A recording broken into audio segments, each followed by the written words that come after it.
So since you've seen the review video of the 70MAI A800 and also along with that I did bring out a detailed app setting and a connection video of the DDPAI Z50. So today in this video I'm going to go ahead and show you the dash camera settings, the on-screen dash camera settings of the 70MAI A800S dual channel dash camera, and also along with that show you how you can connect the dash camera to your Android smartphone or your iOS Apple smartphone. But I'm going to be doing that demo in my Android car stereo unit and show you what are the options you will find there.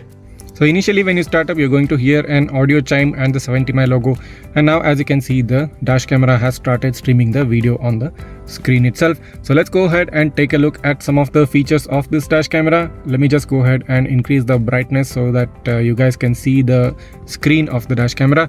You have 4 different options right below the screen, and we have 4 different function buttons right below the screen.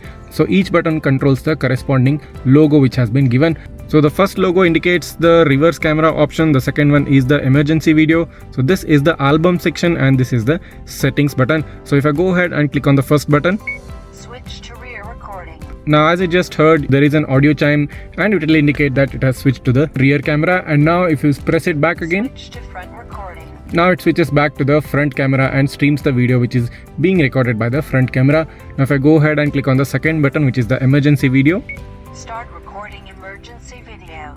Now as you just heard, it starts recording the emergency video, and it's going to take some time for that video to be recorded, and this particular video is going to be recorded in a separate folder which won't be deleted by the loop recording which happens in the micro SD card. Recording complete. Now as soon as the recording is complete, you will again hear an audio chime. Now let's move ahead into the third button, which is the album. Now it says entering the gallery will stop video recording. If I click yes. Now here you can go ahead and access the videos which have been recorded by the dash camera, the normal videos, the emergency videos, parking surveillance, time-lapse photography and photographs. Also all these options are available and you can scroll through them using these function buttons. Now if I go ahead and click on the back button, it switches back to the recording and exits the gallery or the album. So the last option here is the settings option. If I go ahead and press on the settings button, now you will enter the settings page of the 70MAI A800. Now there are plenty of settings here compared to the DDPAI Z50 as I had shown in my previous video. So initially beginning with the video settings, then you have your system settings, then the format memory card option, the factory reset option, then you have the download app, the system update and the about section. Now if you go ahead and jump down into the video settings right here, now there is an emergency video which you can toggle on or off, and then you have the parking surveillance option which you can toggle on or off. Then thirdly you have your time-lapse recording, so all this comes under parking surveillance or parking monitoring. The next option is the recording duration. So if you go ahead and click on the tick button here, you can select the amount of time which the video is recorded, either 1 minute, 2 minute or 3 minute based on your preference. Now if I go ahead and click on the next option, that is a video storage, it gives you the option of the high compression ratio or the low compression ratio. Now high compression ratio is always the best one. Now let's go ahead and scroll down. Now here is a video resolution option.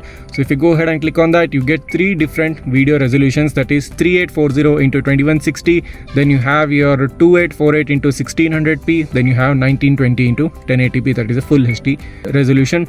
So if you select lower resolution, it will take up lesser space in the memory card. If you take up higher resolution, it will give you a better clarity but will take up more space in the memory card. Now let's head back and scroll down. Then you have your refresh rate of the video, that is 60 Hz NTSC, 50 Hz PAL, 55 Hz. There are several options for the refresh rate. I think 60 Hz would be ideal, so 60 Hz is the option selected. Now let's go ahead and click down. Now you have your speed and latitude on or off toggle. Now you can go ahead and toggle the speed on or off. Now I just turned it off right now. If I go ahead and click back again, it will turn on. So this will display the current speed and the location of the car in the video recording itself, and you can toggle it on or off. Then you have your speed unit option which you can select as km/h or miles per hour. Now let's head back. So these are the options in the video settings. Now let's head back to the main menu of the settings. Then you have your system settings option. So firstly you have the Wi-Fi option which you need to turn on in order to connect to the app itself. Then secondly, following that, you have your power on Wi-Fi setting. If I go ahead and click on that, after being enabled, the Wi-Fi hotspot will be turned on automatically every time the device is turned on. You can keep this off or on. Now let's go ahead and see what else is down in the system settings. You have your audio recording, so you can go ahead and toggle it on or off. Then you have your ADAS, that is Advanced Driver Assistance System. You can go ahead and toggle it on or off here. Then you have your screen off time. You can select how the screen behaves once the video starts recording. You can keep it always on, you can keep it only on for 30 seconds, for a minute. So you have your three options. It might be either always on, 30 seconds, or 1 minute duration where the screen is turned on. Then you have your speaker volume option where you can set the volume as low, moderate and high and off. You can completely turn off the speaker and you can change the volume of the speaker itself. Then again, following that, you have your turned off automatically in parking. So you have your parking monitoring options. If you want to turn off the camera completely, if you want to turn it off 5 minutes after stopping, if you want to turn it off 10 minutes after stopping, and also you have the option of turning it off after 20 minutes after stopping. So these are really nice options given in this dash camera. So let's head down and check. Here is a system time option, so you can go ahead and adjust the system date and time right here. Then you have your system language. You have English at first, and there are several other languages also provided right here, so you can go ahead and select the language based on your preference. And lastly, you have the date format option. If you go ahead and click on that, you get the YY MMDD option, or the MMDD YY, or the DDMM YY option. So these were the system setting options. Now let's go ahead and select the format memory card. So if you select this option, it is going to ask a prompt in order to format the SD card completely and start writing in a fresh pattern. So you have this option right here. Then you have the factory reset option. So this will reset the dash camera to its factory settings. It will reset the Wi-Fi and its password if you have set anything else other than what they provided. Then you have the download app option, wherein it will display a QR code which you can go ahead and scan using your smartphone in order to download the app. Then you have the system update option. Now you can detect, download and promote the upgrade package with the app itself. You can update the camera. Then you have the about section, wherein it displays the current version of the software and the time and the name of the dash camera itself, that is the Dashcam A800S. So these are the options available in the settings of the 70MAI A800. And if we just head back, now it shifts back to the main camera, that is the front camera streaming. And as I showed you previously, if you click on the front button, it switches onto the rear camera recording. So this was the on-screen setting of the 70MAI A800S dash camera. So these were the on-screen settings of the 70MAI A800. Now let's go ahead and show you how you can connect the 70MAI A800 to the 70MAI app and what other settings you will find in the 70MAI app, so that you can go ahead and toggle them around a bit.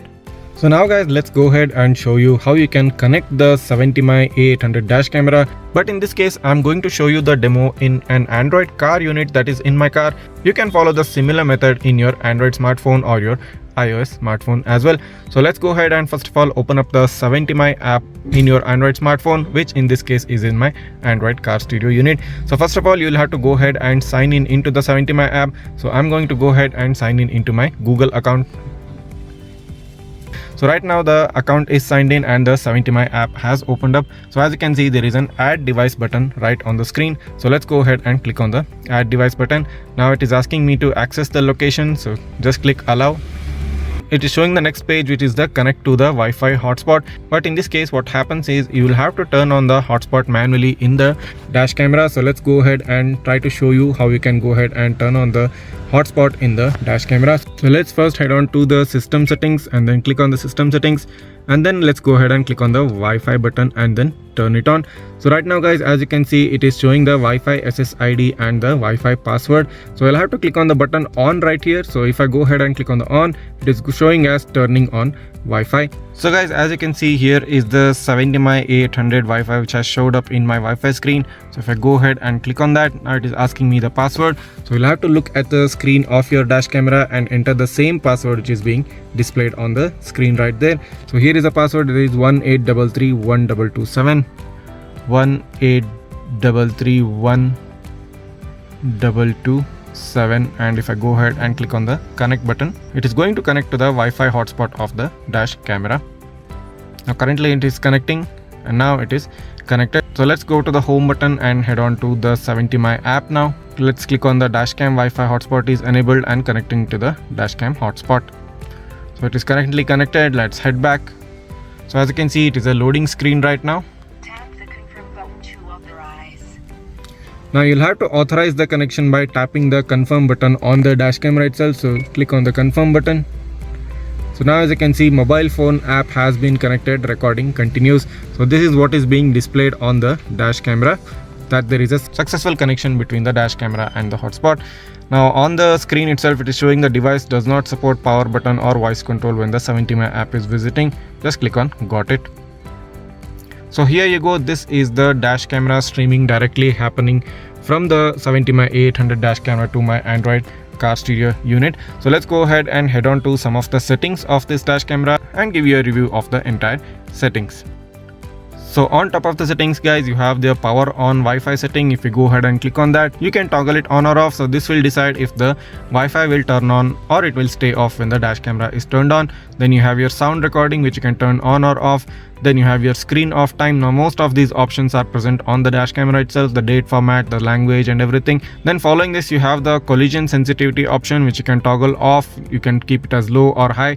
Now this is important in terms of recording the emergency videos if you are recording any. Then you have the speaker volume. Then you have your video settings, which are the same options which you saw on the dash camera itself. Now you can select the exact resolution of the video which you want to record in the dash camera. So going down in the settings, you have the set Wi-Fi password option. You can manually set the password, and auto off after stop, which you can select if you want the dash camera to turn off or stay on after the car turns off. Then you have the parking surveillance option. Then you have your time-lapse photography, ADAS, synchronized driving route to support data, format memory card, restore default settings, and the about section.